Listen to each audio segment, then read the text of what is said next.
ಬರೀ ಉದ್ಯೋಗಗಳನ್ನ ಹುಡುಕೋ ಕಾಲ ನಿಧಾನವಾಗಿ ಬದಲಾಗ್ತಾ ಅದ. ಸಮಸ್ಯೆಗಳನ್ನ ಬಗೆಹರಿಸೋರ ಬೇಡಿಕೆ ಜಾಸ್ತಿ ಆಗ್ತದ. ಇಷ್ಟೆಲ್ಲಾ ವರ್ಷಗಳಿಂದ ವಿದ್ಯಾರ್ಥಿಗಳ ಮುಂದೆ ಒಂದು ಗುರಿ ಇಟ್ಟು ತರಬೇತಿ ನೀಡಲಾಗ್ತಿತ್ತು. ಚಲೋತ್ನಂಗ ಓದು, ಒಂದು ಒಳ್ಳೆ ಕೆಲಸ ಗಿಟ್ಟಿಸು ಅಂತ. ಆಮೇಲೆ ಈ ಪ್ಲಾನು ಬಹಳಷ್ಟು ವರ್ಷಗಳ ಕಾಲ ಕೆಲಸನೂ ಮಾಡ್ತು. ಆದ್ರೆ ಜಗತ್ತು ಇವತ್ತು ನಿಶಬ್ದವಾಗಿ ಬದಲಾಗ್ತದ.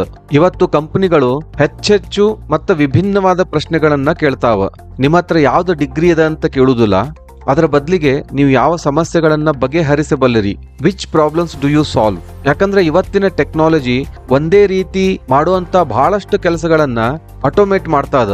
ಇವತ್ತು AI ಏನೇನ್ ಮಾಡಬಹುದು ಅಂತಂದ್ರ ಬೇಸಿಕ್ ಕಂಟೆಂಟ್ ಅನ್ನ ಬರಿಬಹುದು, ಕಥೆಗಳನ್ನ ಬರಿಬಹುದು, ಕೋಡಿಂಗ್ ಅನ್ನ ಬರಿಬಹುದು, ಡೇಟಾನ ಅನಲೈಸ್ ಮಾಡಬಹುದು, ಪ್ರೊಸೆಸ್ ಗಳನ್ನ ಆಟೋಮೇಟ್ ಮಾಡಬಹುದು, ಆಮೇಲೆ ಇನ್ಫಾರ್ಮೇಶನ್ ಅನ್ನ ವ್ಯವಸ್ಥಿತವಾಗಿ ಜೋಡಿಸಬಹುದು. ಇದರರ್ಥ ಹಿಂದಿನ ಟೈಮ್ ಗತೆ ಬರೀ ಕೆಲಸನ ಮಾಡೋದು ಅದು ಸಾಕಾಗದೇ ಇರಬಹುದು. ಇವತ್ತು ಯಾರು ತಮ್ಮ ಕೆಲಸ ಒಳಗ ಮೌಲ್ಯ ಸೃಷ್ಟಿಸ್ತಾರೋ ಅವರು ಮಾತ್ರ ಕೆಲಸ ಮಾಡಬಲ್ರು.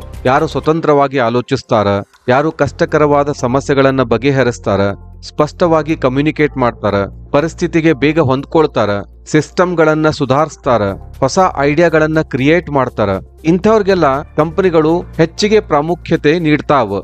ಪ್ರಾಕ್ಟಿಕಲ್ ಎಬಿಲಿಟಿ, ಕ್ರಿಯೇಟಿವಿಟಿ ಮತ್ತು ಪ್ರಾಬ್ಲಮ್ ಸಾಲ್ವಿಂಗ್ ಮೈಂಡ್ ಸೆಟ್ ಬರೀ ಮಾರ್ಕ್ಸ್ ಮತ್ತು ಸರ್ಟಿಫಿಕೇಟ್ ಇಂದ ಬರುವುದಿಲ್ಲ.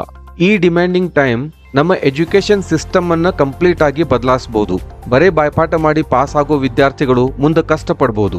ಆದ್ರೆ ಯಾರು ಆಳವಾಗಿ ಯೋಚಿಸ್ತಾರ, ಸಮಸ್ಯೆಗಳನ್ನ ಗಮನಿಸ್ತಾರ ಮತ್ತು ಪರಿಹಾರಗಳನ್ನ ಸೃಷ್ಟಿಸ್ತಾರ, ಆ ವಿದ್ಯಾರ್ಥಿಗಳು ಬಹಳ ಮೌಲ್ಯಯುತ ಆಗ್ತಾರ.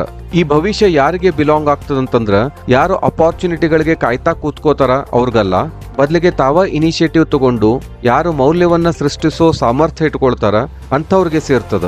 ಯಾರು ಮೀನಿಂಗ್ಫುಲ್ ಪ್ರಾಬ್ಲಮ್ಸ್ ಅನ್ನ ಸಾಲ್ವ್ ಮಾಡ್ತಾರ ಅಂಥವ್ರನ್ನ ನಿರ್ಲಕ್ಷಿಸೋದು ಕಂಪನಿಗಳಿಗೆ ಕಷ್ಟ ಆಗ್ತದ. ಸೊ ನೀವು ನಿಮ್ಮ ಸುತ್ತಮುತ್ತ ಗಮನಿಸ್ಲಿಕ್ಕೆ ಪ್ರಾರಂಭಿಸ್ರಿ. ದಿನನಿತ್ಯದ ಜೀವನದೊಳಗ ಬಹಳಷ್ಟು ಪ್ರಾಬ್ಲಮ್ಸ್ ಇರ್ತಾವ. ಅವು ನಾವು ಪ್ರಾಬ್ಲಮ್ಸ್ ಅಂತ ಅನ್ಕೊಳಾರ್ದನ ಅವು ನಾರ್ಮಲ್ ಅಂತ ಹೇಳಿ ಯಾವಾಗ ನಾವು ಕಂಟಿನ್ಯೂ ಮಾಡ್ತೀವಿ ಆವಾಗ ನಮ್ಮ ಜೀವನನು ಹಂಗ ಕಂಟಿನ್ಯೂ ಆಗ್ತದೆ. ಆದ್ರೆ ನಮ್ಮೊಳಗ ಕೆಲವೊಬ್ರು ಯಾರಾದ್ರೂ ಆ ಪ್ರಾಬ್ಲಮ್ಸ್ ಗಳನ್ನ ಕಂಡು ಹಿಡಿದು ಅದಕ್ಕೆ ಸೊಲ್ಯೂಷನ್ ಕಂಡು ಹಿಡಿದ್ರೆ ಅಂಥವ್ರು ಬಹಳ ವ್ಯಾಲ್ಯೂಬಲ್ ಆಗ್ತಾರ. ಸಂಕ್ಷಿಪ್ತದಾಗ ಉದಾಹರಣೆ ಕೊಡ್ಬೇಕು ಅಂತಂದ್ರ, ಮೊದ್ಲ ಸಿಟಿ ಒಳಗ ಕೈ ಮಾಡಿದ್ರೆ ಟ್ಯಾಕ್ಸಿ ಬರ್ತಿದ್ವು, ಆಟೋಗಳು ಬರ್ತಿದ್ವು.